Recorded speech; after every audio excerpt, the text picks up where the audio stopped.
Es gibt Dinge, die existieren nicht, bis sie geliebt werden. Dies ist das Herz von Liora Voss. Es schlägt nicht in der Gegenwart, es schlägt in der Vergangenheit, die sie gerade beobachtet.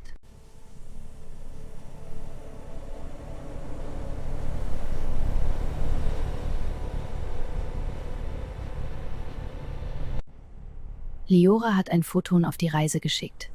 Ein verzögertes Wahlexperiment. Und jetzt beobachtet sie, wie ihre Entscheidung die Vergangenheit formt.